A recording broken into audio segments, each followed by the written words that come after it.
যে কোনো লড়াইয়ে, যে কোনো রাজনৈতিক প্রকল্পে, যে কোনো তাজদিদের প্রক্রিয়ায় সঠিক পলিসি থাকা, সঠিক স্ট্র্যাটেজি থাকা এবং শত্রুকে সঠিকভাবে চিহ্নিত করা অত্যন্ত গুরুত্বপূর্ণ। এটা ছাড়া কখনো আপনি সফল হতে পারবেন না।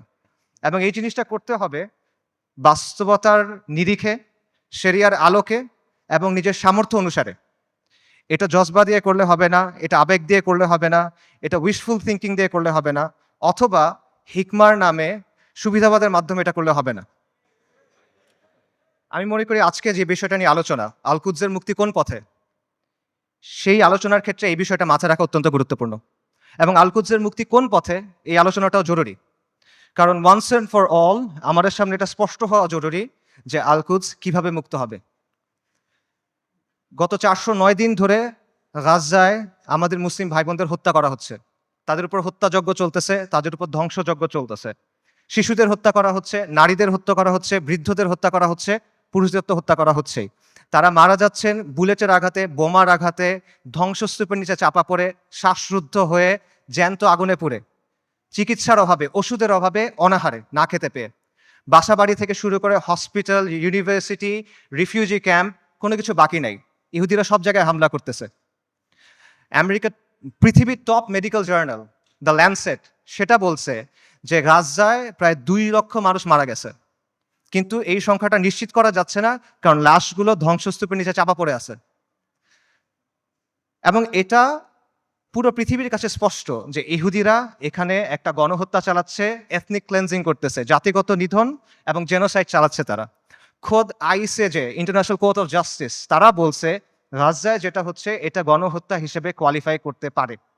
অ্যান্ড ইয়েট কেউ কিছু করে নাই। এটা সবার চোখের সামনে হচ্ছে, এটা কোনো পাথরের নিচে হচ্ছে না, কোনো গর্তের ভিতরে হচ্ছে না, কোনো অন্ধকার কোনায় হচ্ছে না। এটাকে বলা হচ্ছে the world's most televised genocide. এটা লাইভ স্ট্রিমিং হচ্ছে, আপনি চোখের সামনে দেখছেন কি হচ্ছে, আপনি লাইভ আপডেট পাচ্ছে, বাকি কেউ কিছু করে নাই। আন্তর্জাতিক আইন, মানবাধিকার, আন্তর্জাতিক সম্প্রদায়, জাতিসংঘ কেউ কিছু করে নাই, তারা এখানে নিষ্ক্রিয় দর্শক। আর পশ্চিমা বিশ্ব, আমেরিকা, ইউরোপ, তারা সক্রিয়ভাবে এই গণহত্যায় মদত দিচ্ছে। তারা ইসরায়েলকে অস্ত্র দিচ্ছে, তারা ইসরায়েলকে ফিনান্সিয়ালি হেল্প করতেছে এবং তারা ইসরায়েলকে কূটনৈতিকভাবে হেল্প করতেছে। আর মুসলিম বিশ্বের মুসলিম বিশ্বের শাসকদের কি অবস্থা? তাদের অবস্থা হলো তারা একদিকে কিছু বিবৃতি দিচ্ছে আর পেছনে তলে তলে তারা ইসরায়েলের সাথে নর্মালাইজেশন করতেছে। এটা হলো বাস্তবতা। এবং এই সব কিছুর পরে যে কথা, সেটা হলো মসজিদ আল আকসা আজকে বনু ইসরায়েলের দখলে। এটা হলো বাস্তবতা। কালকে যদি বনি ইসরায়েল মসজিদ আল আকসা ধ্বংস করে দেয়, কালকে যদি তারা ওখানে থার্ড টেম্পল বানানো শুরু করে, তাদের তৃতীয় মন্দির বানানো শুরু করে, কে কি করবে বলেন? যাদের কথা এতক্ষণ বললাম, এরা কে কি করবে? কেউ কিচ্ছু করবে না। এটা বাস্তবতা। খালাস, এর চেয়ে খারাপ আর কোনো পরিস্থিতি হইতে পারে না। কাজেই এই অবস্থায় এই প্রশ্নের উত্তরটা আমাদের কাছে স্পষ্ট হওয়া দরকার যে আল কুদসের মুক্তি কোন পথে। এবং এই প্রশ্নের উত্তর কঠিন না, এই প্রশ্নটাও সহজ, প্রশ্নের উত্তরও সহজ। আল্লাহ আজ্জা ওয়া জাল কোরআনে এই প্রশ্নের উত্তর দিয়ে দিয়েছেন। আমাদের ইতিহাস থেকে এই প্রশ্নের উত্তর স্পষ্ট, এবং এই সময়েও, এই যুগেও, সাম্প্রতিক সময়েও এই প্রশ্নের উত্তর অনেকে আমাদের কাছে স্পষ্ট করে দিয়েছেন। কিন্তু স্পষ্ট উত্তর, সহজ উত্তর আমরা সহজে মানতে পারি না। উত্তর অনেক সহজ, উত্তরটা নেওয়া কঠিন। সো এই জন্য এই প্রশ্নের উত্তরটা স্পষ্ট করা দরকার। আমি আসলে এই জন্যই আজকে আসছি। আমার এখানে আসার কথা ছিল না। I had different plans. এই সেমিনারটা আমার অ্যাটেন্ড করার কথা ছিল না। যে কয়টা কারণে অ্যাটেন্ড করা, তার অন্যতম বা প্রধান কারণ হলো যে আমার কাছে মনে হয়েছে আমি অনেক জায়গায় গেছি, অনেক কথা বলছি, বাট এই কথাগুলো বলা হয় নাই এবং এই কথাগুলো বলা প্রয়োজন। সো এগুলো বলার জন্য আমি আসলে এখানে আসছি। এবং আজকে দেখবেন যে অনুষ্ঠানের যে অন্য টপিকগুলো আছে, সেটার সাথে আমার টপিকটা একটু ডিফারেন্ট। মূল টপিকগুলো হলো যে ইসলামের প্রস্তাবনা, সমাজের ক্ষেত্রে, রাষ্ট্রের ক্ষেত্রে। এই টপিকটা একটু ডিফারেন্ট, কারণ আমি রফিক ভাইকে বলছিলাম যে আমি সেমিনারে আসবো, বাট আমাকে এই টপিকে কথা বলতে দিতে হবে। আমি আসছি দুইটা কারণে। এক হলো আপনাদের সামনে স্পষ্ট করে দেওয়ার জন্য যে আল কুদসের মুক্তি কোন পথে, যাতে আপনাদের কোনো অজুহাত না থাকে। আপনারা যেন পরে গিয়ে বলতে না পারেন কেউ আমাদেরকে বলে নাই, আমরা জানতাম না, আমরা বুঝি নাই। এই অজুহাতটা সরায় নেওয়ার জন্য আসছি। আর আমি এই জন্য আসছি যাতে যেই দিন আল্লাহ আজ্জা ওয়া জালের সামনে গিয়ে দাঁড়াইতে হবে আমার, সেদিন যেন আমি এটুক বলতে পারি যে আমি কিছু করতে পারি নাই, কিন্তু এই কথাটা আমি আমার কমের সামনে বলছিলাম।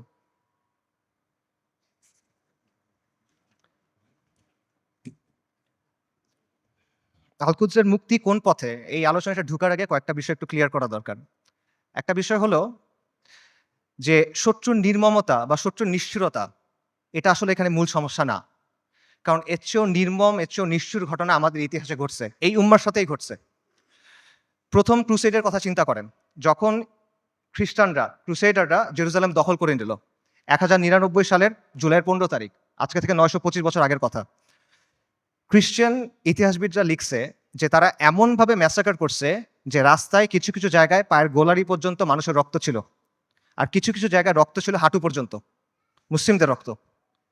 এবং তারা জেরুজালেম পর্যন্ত যাওয়ার সময় যতগুলো শহর পার হয়েছে প্রত্যেকটা শহরে ম্যাসাকার করছে, রেপ করছে, লুট করছে, আর্সন করছে, আগুন লাগাই দিছে। এবং এখানেই শেষ না, তারা ক্যানিবালিজম করছে। ক্যানিবালিজম বুঝেন? মানুষের মাংস খাওয়া। এটা ঐতিহাসিকভাবে প্রমাণিত। সিরিয়ার উত্তর পশ্চিমে একটা শহর আছে আল মারাতুন নুমান। এই শহরে 1098 সালে খ্রিশ্চিয়ান হিস্টোরিয়ানদের লেখার মধ্যে আসে যে তারা মুসলিমদের লাশ সিদ্ধ করে খাইছে, বড়দের লাশ, প্রাপ্তবয়স্কদের লাশ এবং শিশুদের লাশ স্পিড রোস্ট করছে। স্পিড রোস্ট মানে বোঝেন? একটা বড় লোহার শিক থাকে, সেই শিকের মধ্যে একটা জন্তুকে এফর ওফর করা হয়, মনে করেন একটা কবুতর বা একটা মুরগি, তারপর এটা আগুনের উপর ঝুলানো হয় শিকটা, তারপর এটা ঘুরানো হয়, তখন আগুনটা ঝলসায় মাংসটা রান্না হয়। আপনারা অনেক সময় দেখবেন যে গ্রিল চিকেন এভাবে রান্না করে। এইভাবে মুসলিমদের শিশুদের রান্না করে খাইছে। আমি বানায় বলতেছি না, ক্যানিবলস অ্যান্ড ক্রুসেডার্স একাডেমিক পেপার আছে, খুঁজে দেখেন, সেখানে প্রাইমারি সোর্স দেওয়া আছে, 12টা খ্রিস্টান সোর্স থেকে এটা প্রমাণিত। এই ঘটনা আমাদের সাথে ঘটছে। তাতারদের কথা চিন্তা করেন, বলা হয় যে মঙ্গলরা যখন বাগদাদ আক্রমণ করছিল 40 দিন পর্যন্ত মুসলিমদের হত্যা করছে। দজলা নদীর পানি লাল আর কালো হয়ে গেছে। লাল হলো মুসলিমদের রক্তে, কালো হলো সবকিছু পুড়াই দিছে, ছাই গিয়ে নদীর পানিতে মিশছে, পানি কালো হয়ে গেছে। নবী সাল্লাল্লাহু আলাইহি ওয়াসাল্লামের সময়ের কথা চিন্তা করেন, খাব্বাব ইবনে আরাদ রাদিয়াল্লাহু তাআলা আনহু, তিনি রাসূলুল্লাহ সাল্লাল্লাহু আলাইহি ওয়াসাল্লামের সাথে এসে যখন কথা বলতেছেন, রাসূলুল্লাহ বলতেছেন যে তোমাদের আগে এমন উম্মাত ছিল যাদের হাড় থেকে মাংস লোহার চিরুনি দিয়ে আলাদা করা হয়েছে, তাদের মাথা থেকে দ্বিখণ্ডিত করা হয়েছে, এবং সাহাবীদের উপর তো অনেক অত্যাচার নির্যাতন হয়েছে, এটা আমরা জানি। কাজেই অত্যাচার নির্যাতন এটা এখানে মূল ইস্যুটা না। আমার কথা ভুল বুঝবেন না, আমি বলতেছি না যে আমাদের গাজ্জার ভাই বোনরা তারা যেই কুরবানি করতেছেন, যে কষ্ট করতেছে, আমি এটা ডাউন প্লে করতেছি না। I am saying this just to put this things into perspective. মানে বিষয়টা বোঝা যে এইটা আগে ঘটেনি এমন না, এরকম ঘটনা আগেও ঘটছে। সমস্যা এখানে না, সমস্যা অন্য জায়গায়। সমস্যাটা হলো যে ক্রুসেডারদের সময় যখন আগ্রাসন হয়েছে, তাতারদের সময় যখন আগ্রাসন হয়েছে, তখন মুসলিমরা ক্রুসেডারদের সামরিক শক্তিকে সমীহ করত। তারা তাতারদের যে হিংস্রতা, এটা নিয়ে কনসার্ন ছিল, কিন্তু ওদের নিয়ে ফ্যাসিনেশন ছিল না, তাদের নিয়ে মুগ্ধতা ছিল না। আপনি তাদের লেখা যদি পড়ে দেখেন, দেখবেন যে ক্রুসেডের সময় যেসব মুসলিম হিস্টোরিয়ানরা লিখছেন, তারা ক্রুসেডারদের নিয়ে মজা করতেছে যে তাদের কাজকর্ম এমন কেন, তাদের বিশ্বাস এমন কেন, তাদের কালচার এমন কেন।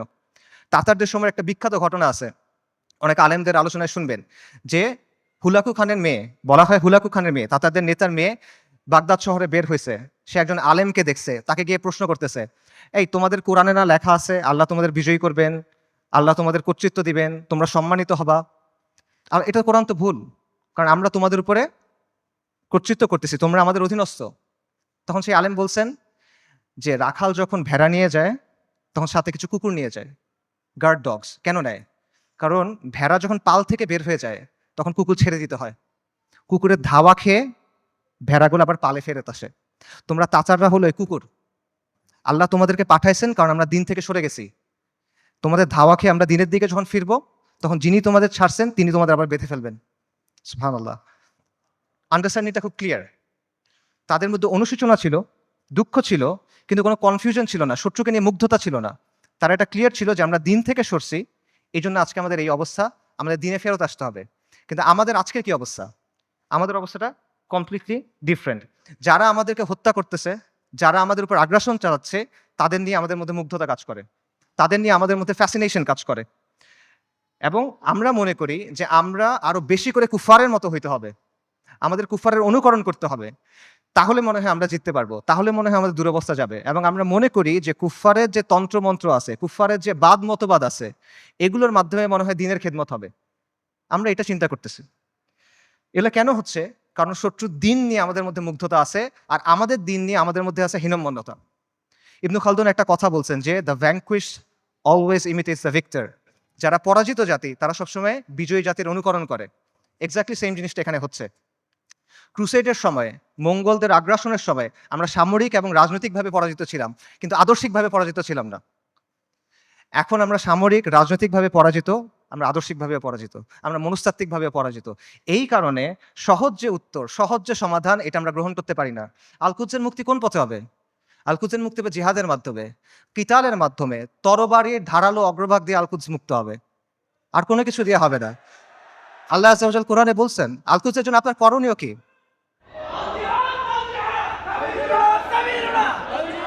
আল্লাহ আযজা ওয়া জাল বলছেন কোরআনে আল কুদসের জন্য আপনার করণীয় কি? সূরা নিসার আয়াতটা আমি পড়ছি, ওয়া মা লাকুম লা তুকাতিলুনা ফি সাবিলিল্লাহ। তোমার কি হয়েছে, তোমাদের কি হলো, তোমরা কেন আল্লাহর রাস্তায় কিতাল করতেছো না? এই জিনিসটা স্পষ্ট। আল্লাহ সুবহানাহু ওয়া তাআলা বলছেন ওয়া আইদ্দু লাহুম মাসতাতাতুম মিন কুওয়া, তোমরা প্রস্তুত করো তাদের সে জিহাদের জন্য। আল্লাহ সুবহানাহু ওয়া তাআলা বলছেন ওয়া কাতিলুহুম হাত্তা লা তাকুনা ফিতনা, ওর সাথে কিতাল করো যতক্ষণ পর্যন্ত ফিতনা দূরীভূত না হয়। এটা স্পষ্ট। আল কুদস উমর রাদিয়াল্লাহু আনহুর সময় কিভাবে ফাতা হয়েছে, আল কুদস সালাহউদ্দিন আইয়ুবীর সময় কিভাবে ফাতা হয়েছে, এগুলোতে মানে জটিলতার কিছু নাই, এটা স্পষ্ট উত্তর। কিন্তু এই উত্তরটা আমরা নিতে পারতেছি না, এবং আমাদের মধ্যে কনফিউশন আছে। ঠিক আছে, জিহাদ হবে, জিহাদটা কিভাবে হবে? আপনি ফিলিস্তিনে গিয়ে জিহাদ শুরু করবেন নাকি? উমর রাদিয়াল্লাহু আনহুর সময় কি ফিলিস্তিনে জিহাদ শুরু হয়েছিল, নাকি ফিলিস্তিনে গিয়ে জিহাদ শেষ হয়েছিল? সালাহউদ্দিন আল আইয়ুবীর সময় জিহাদ কি ফিলিস্তিনের দরজায় শুরু হয়েছিল, না জিহাদ ফিলিস্তিনের ভেতরে গিয়ে শেষ হয়েছিল? এই প্রশ্নগুলোর উত্তর সোজা।